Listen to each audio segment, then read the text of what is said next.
Para você que se liga no Mais 5 Minutos, esse programa vai ser um especial as 10 melhores seleções de Copas do Mundo. E o critério usado vai ser aquelas seleções que encantaram ou que inovaram o jeito de jogar no futebol.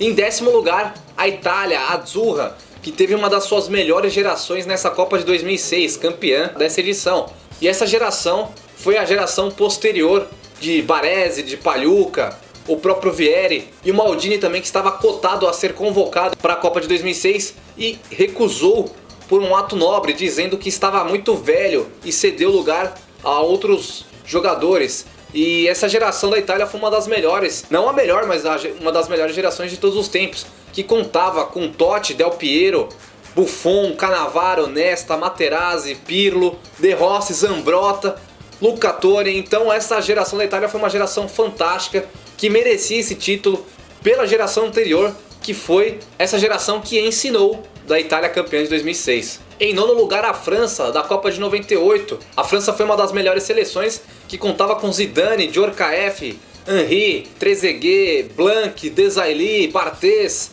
o Petit. E essa geração da França conquistou seu primeiro título na história de Copas do Mundo. Então ela fica em 9º lugar. O Uruguai aprontou uma das maiores assombrações da seleção brasileira de todos os tempos. O Uruguai de 1950 ganha o 7º lugar. O Uruguai de Schiaffino, de Didia, que foi campeão pela segunda vez do Campeonato Mundial, que é a Copa do Mundo. Então o Uruguai assombrou o Brasil e tempos mais tarde foi assombrado de forma muito pior. Em 7º lugar fica a seleção brasileira de 1958, aquela seleção que foi pontapé inicial para as grandes conquistas do Brasil. Conquistou o primeiro título mundial do Brasil e tinha simplesmente astros, monstros sagrados da mitologia futebolística do futebol brasileiro e mundial. Zagallo, Vavá, Didi, Djalma Santos, Nilton Santos, Bellini, o Garrincha, folclórico e fantástico jogador.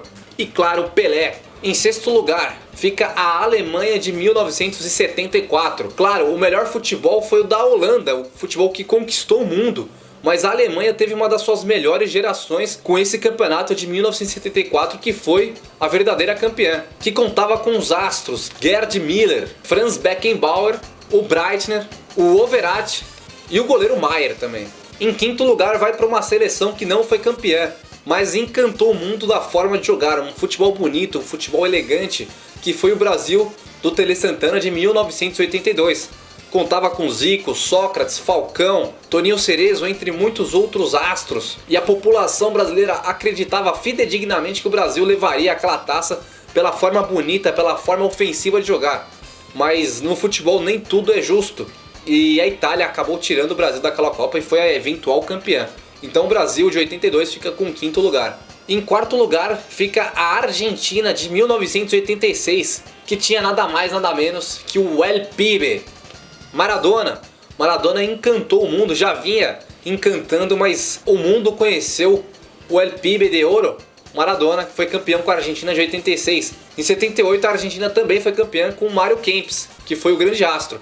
Mas a seleção de 86 ganhou grande notoriedade no futebol mundial por ter jogadores como Maradona, Oscar Ruggeri, Julio Olarticochea, o Burruchaga também, o Valdano, Sérgio Batista e o Oscar Garré também, e outros jogadores mais. Como mencionado anteriormente, a Holanda de 74 encantou o mundo e inovou o jeito de jogar. Baita de um time, e tinha seu astro Johan Cruyff. Ela foi a grande sensação do mundo nos anos 70, conquistando o coração daqueles que amam o futebol, aquele futebol ofensivo, e fica em 3º lugar, mesmo não tendo conquistado a Copa do Mundo. Foi um time imortal do futebol, uma grande seleção que merece essa menção honrosa e ficando em 3º lugar. Outra seleção que inovou o jeito de jogar foi a Hungria e inspirou a Holanda de 74 e o Brasil de 58. Então a Hungria fica com esse justíssimo 2º lugar. E tinha o monstro Ferenc Puskás, também tinha o Hidekuti, o Kocsis,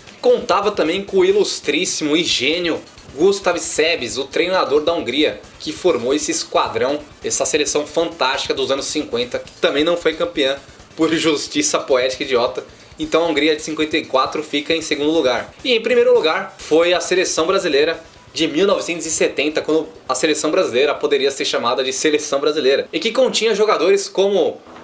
e que continha os astros do futebol, que era o Gerson, o Rivelino, o Carlos Alberto Torres, Paulo César Caju, o Tostão, Jairzinho, Clodoaldo, o Pelé, e o treinador era o Zagallo. Então esse foi o top 10 melhores seleções do mundo. Porém, tenho dois bônus a acrescentar, dois adendos. A Croácia de 98 foi uma seleção que encantou o mundo pela forma de jogar. Aquele futebol que estava na transição do futebol técnico para esse futebol moderno, digamos assim.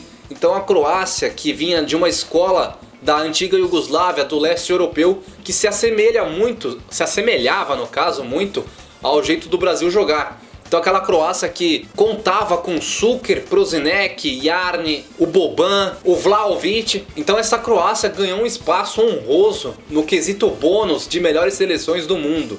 E uma menção honrosa, um adendo pessoal aqui de todas as seleções que eu vi jogar ao longo dos meus 25 anos, eu dou um destaque, uma importância ao Uruguai de 2010. Eu que sempre gostei da seleção uruguaia e não tive a oportunidade de acompanhar em 94 porque não foi, e também eu tinha 5 anos. Em 98 também não classificou, eu já tinha um pouco mais de idade. E em 2002 o Uruguai foi, mas fez uma campanha muito ruim e acabou caindo na fase de grupo. Tinha o Recoba, o Dario Silva, Magallanes, mas o Uruguai não fez uma boa Copa. Em 2006 não foi, e em 2010 o Uruguai voltou como aquele gigante adormecido, aquele gigante que não inspirava mais aquelas glórias do passado e foi desacreditado para a Copa. A mídia colocava o Uruguai como possível queda na fase de grupo, ou que no máximo cairia nas oitavas.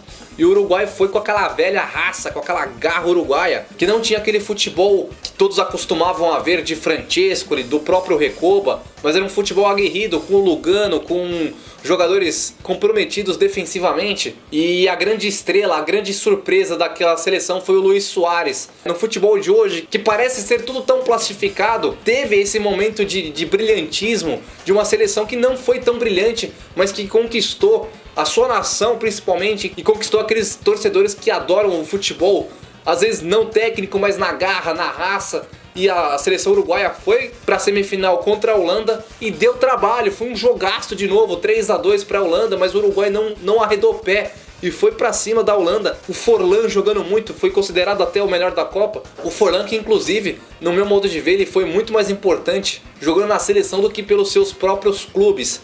Então aquele Uruguai ganha uma menção honrosa particular minha nesse top de melhores seleções do mundo. E esse foi o programa das melhores seleções de todos os tempos.